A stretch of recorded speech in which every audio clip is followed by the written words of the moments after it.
Nako, bakit ako parang walang pag-asa magkaroon ng matinong love life? Paano nga ba kabataan na bilang sa pag-asa ng bayan? Sa tingin niyo ba? OMG, I didn't get my nails done. May gimmick pa naman ako later.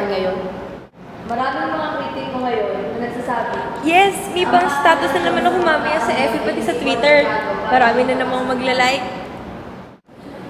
pero Ganito po kasi ano yun, naman ang ma'am. nangyayari sa Masyadong mga kabataan mapangusga sa yung panahon mga ngayon? tao. Gusto nilang makita na malaki na agad yung ambag namin sa lipunan. Eh, paano Maraming man na mga magagawa yun kung factors na nakakulong pa kami sa loob ng kung 4 na bakit sulok ganyan ang ng mga silid na kabataan ito? ngayon. Una, syempre sa kanilang paligid. Maraming mga impluensya na hindi naman dapat na nakakapasok sa kanilang mga damdamin. Okay, class dismissed.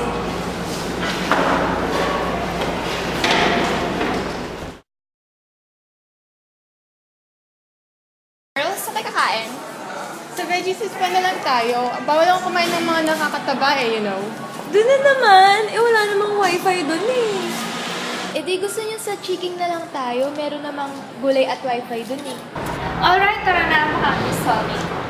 Whatever. Tama ko yung pakin mamaya. May gimmick ako sa bar. Let's get wasted. Grabe, ayoko nga. Alam niyo naman siguro yung nangyari sa akin nung huli tayo nag-bar at nalasing.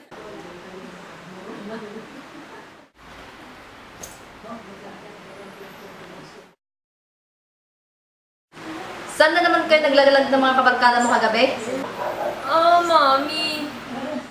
Yan na nga pa sinasabi ko eh. Wala talaga maganda impluensya yung mga kabarkada mo. Kasi... Lasing na lasing ka kagabi. Baka sa susunod eh sabihin mo lang sa amin ng tatay mo na may laman na yan tiyan mo. Nakko, dyan nasisimula lahat yan eh. Sa inom-inom na yan. Mami, pwede bang pagsalutain niyo muna ako? Aba, sumasagot ka pa ha. Bastos talagang bata to. Kahit kailan ka talaga. Grabe, ang epic talaga nun. Tandaan niyo ba yung kay Yana?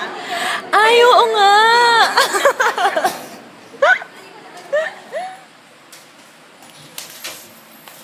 Lasing kang umuwi kagabi. Bumababa na din yung mga grades mo. Nahawa ka na talaga sa mga kabarkada mong BI. Pag di ka talaga humiwalay sa kanila, patitigilin kita sa pag-aaral. Ano, di ka malang sasagot? Magsasalita? Bastos kang bata ka. Mga kabataan ngayon, di na marunong respeto. Naku, tigilan nyo na ngayon. Alam niyo lang mali yung ginawa natin nun eh. Anong mali sa mag-enjoy? Yung parents nyo ang wrong, no? Kasi mag-explain ka man o hindi, magagalit pa rin. So, who's in for clubbing later? Maghahanap ako ng bagong boyfriend. Di ba aim yung kayo ni Carlito? Ang sweet niyo pa nga sa FB eh. Ay naku, hindi siya nagpaparamdam sa akin. No? Basta ako, move on na ako, and marami ng boyfriend dyan. You go, girl. May quiz pa na tayo sa SRG bukas. Hindi tayo pwedeng gumili. Like, nandiyan naman si Yana. Ano pang silbi niya kung hindi niya tayo pakakopyahin? Lani, babe, 7 p.m. tayo mamaya, ha? Okay, got it.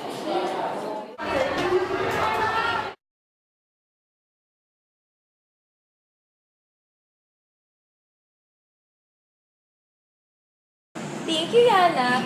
Perfect na naman ako sa quiz natin. Kaya na perfect, no? Thanks, Yana. Nakapasok pa rin naman ako. Tara sa park tayo. Pakilala ko sa new boyfriend ko. What? Boylet mo na agad? We just met him last night, for Pete's sake. Lani strikes again. Iba na talaga charisma mo. Gusto ko na makilala yung bagong boylet mo. Ay, ako, 2 weeks lang yan, tapos panibago na ulit. Girls, si Nico. Hi. So, babe, si Ali, si Yana, tsaka si Meg, yung kasama natin sa bar kagabi. Uy, sige girls ha, may date pa kami eh. Paano? Bukas na lang. Bye-bye! Enjoy kayo sa date niyo. Hindi ka na papasok sa next class natin? Hindi na eh. Bye. Tara na, girls. Lagi talaga ni Lani. Yan naman kasi sinama niyo pa sa bar kagabi. Alam niyo namang napaka-hopeless romantic ng kaibigan natin na yan. Saka kahit sinong boylet nga lang, papatusin nun eh. Hayaan na lang natin siya, guys. Na na na na na. Whoa. Na na na na na. Na na. Naniniwala na ako sa forever, magmula nung nakilala kita. Kaya nga di ako sumurrender, ano man ang sinasabi nila. Pagkat sa'yo natagpuan ang pinagkait sa akin, at sa'yo naramdaman ang di ko akalaing ipaglalaban ko. Na na na na na na na na na na na. Wala na kung pake, basta bahala na. Na na na na na na na na na na na. Alam ko lang kasi minamahal kita. Kahit pa sabihin na sa akin di ka itinadhana. Na na na na na na na na na na na. Mahal kita kasi kaya bahala na. Ikaw yung bida na prinsesa ng drama. Ikaw yung action star na leading man. Parang pelikula pag tayo nagsama. Ang umextra di pagbibigyan, pagkat sa'yo natagpuan. Hoy, Lani, nakakakilig naman yung post mo kasama si Nico. Nakakaingit oh. Alam mo, ang sweet-sweet nga niya eh. Alam mo, parang siya ni matagal kong hinahanap. Tapos, basta, parang iba talaga siya, Ali, promise. Iba siya? I don't think so. Sa bar natin siya na-meet, remember? Basta? Ano nga pala, Yana, nagawa may project sa Oblicon? Oo, party na lang ko lang doon. Uy, Ali, ikaw gagawa nun, di ba? Hala, may eyeball kami mamaya ng mga Facebook friends ko eh. Pwede bang ikaw na lang gumawa? Ganun ba? Sige, ako lang gagawa. Yay! Thank you! Shucks! Finals na! Nanganganib ako sa isa nating subject. Nakabahan ako. Try mo kayang bawasan yung pag-i-internet mo para makapag-debut sa exam natin. Baka mamatay ang si Ali kapag di nakapag-internet ang isang araw. Grabe ka naman! Uy, Yana! Gusto mo bang sumali sa Intellect Club? Kasi yung friend ko nag-recruit. Chance mo na to. Sumama ka na. Next time na lang siguro. Yana, pang ilang next time mo na ba yan? Alam niyo ba? Hindi pa nag-reply si Nico sa text ko kahapon. Naku, girl! Iba na yan! Gagi, huwag ka nang namin. Ano pala si Meg?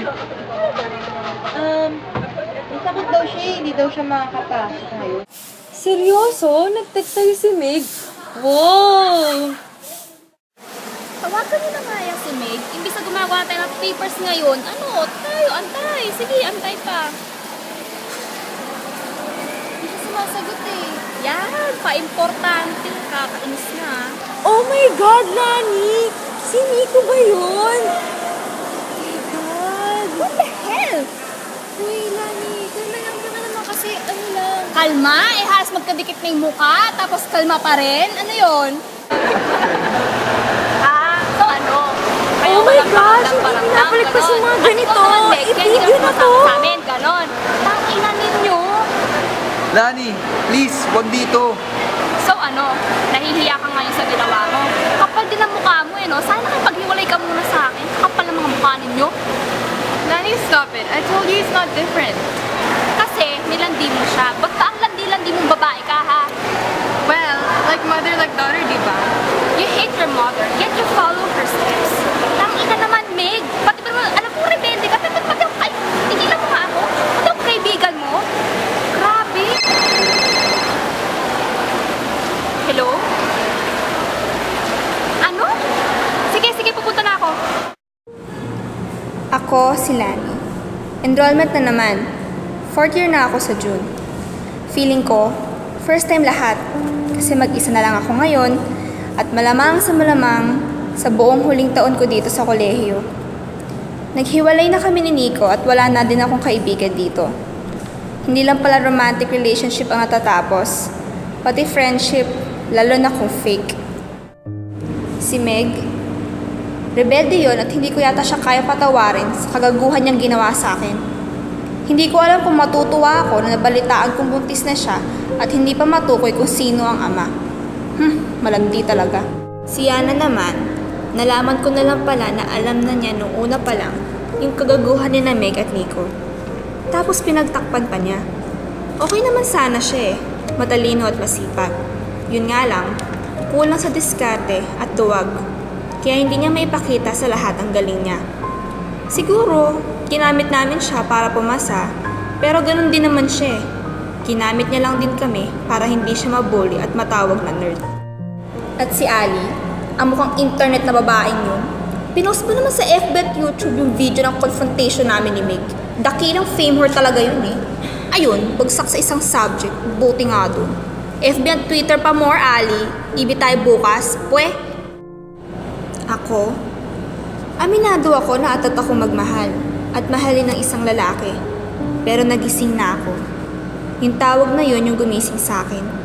Muntik nang mamatay yung tatay ko dahil sa aksidente sa trabaho niya. At nagpapasalamat ako sa Diyos na nabuhay siya. Madami akong naisantabi dahil sa paghahanap ng pag-ibig na hindi pa naman napapanahon. Ngayon, alam ko na kung ano ang mga dapat kong maging prioridad at hindi nakasama doon ang paglalandi ng lalaki. Maraming kapuna-punang mga bagay at ugali sa mga katulad kong kabataan ngayon. Pero, natututo at patuloy kaming matututo. Ayun nga si Yana, sa wakas, nagkaroon na din siya ng lakas ng loob na sumali sa Intellect Club.